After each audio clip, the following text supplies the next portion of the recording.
This is a view of the sauna from the house. We built it right beside the lake. Right in front of the sauna on the lakeside there's a small 4-foot deck, and about another 10, 12, maybe 15 feet beyond that there's another much larger deck from which the dock goes into the lake. So this is a view of it in the winter. We've been using it all winter long so far, even when it's like minus 35 degrees outside. So this is the sauna from the lake side of it. As you can see, it has an exterior feed.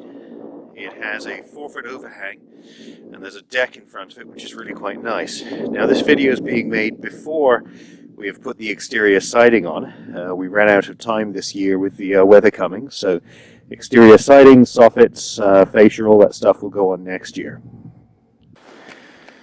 Here's our exterior feed to our wood stove. We went with an exterior feed because we didn't want to have the hassles of having to clean with all wood being taken in and out. We wanted this for safety reasons. There's no sparks coming inside. We just like the exterior feed. A lot of people in our part of the world who build saunas build them with an exterior feed. Here's our sauna from the front.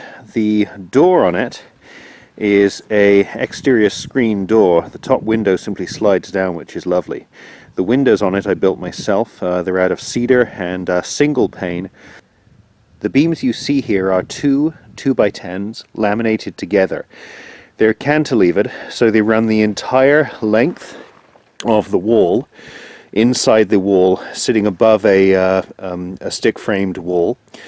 They run the entire length and they cantilever out 4 feet. So there are 8 feet in the wall, a foot out the back, and 4 feet out front. And that gives a nice overhang to provide some shelter for people using the sauna. So I'll give you a quick tour inside the sauna now.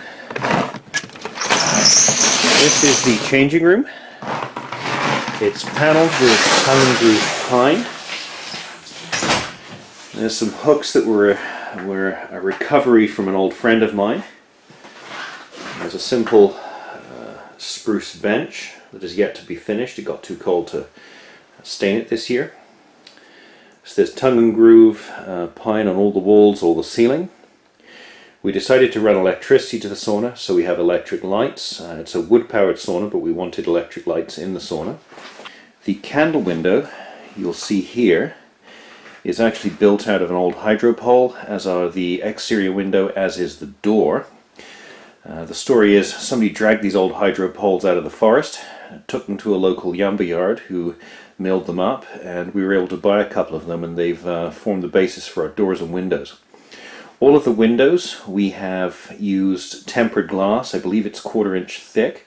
It's worked really well. I tried laminated glass in the sauna door, but I knocked it when I installed it, and the sauna and the laminated glass cracked, so I replaced it with tempered glass. That's worked really well. I'll take you inside the sauna now. So the sauna is heated with a Fenno wood stove. It's an Ontario manufacturer. We've been very pleased with it. We're not using the integral water container at the moment, but we'll use it, I expect, in the summer. The metal boards on the wall are heat shields, 84% reduction heat shields. The wall board there is concrete board. It was finished with Western red cedar, tongue and groove, all the walls and ceiling. It's heated with a Fenno wood stove with an exterior feed. I quite like the bench system. They look like they're free floating. They're in fact supported underneath. You just can't see it when you're standing up.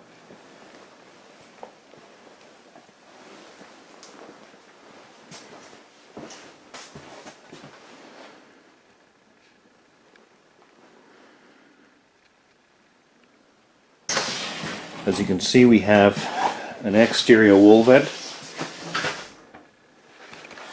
and the intake vent near the stove.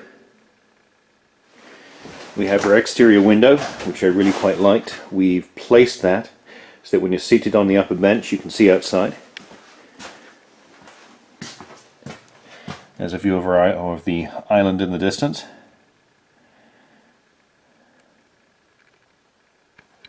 This is the sauna. It's 2x4 walls, pink insulation in the walls, R12, our ceiling, in the ceiling there's R20 or R40, I forget which.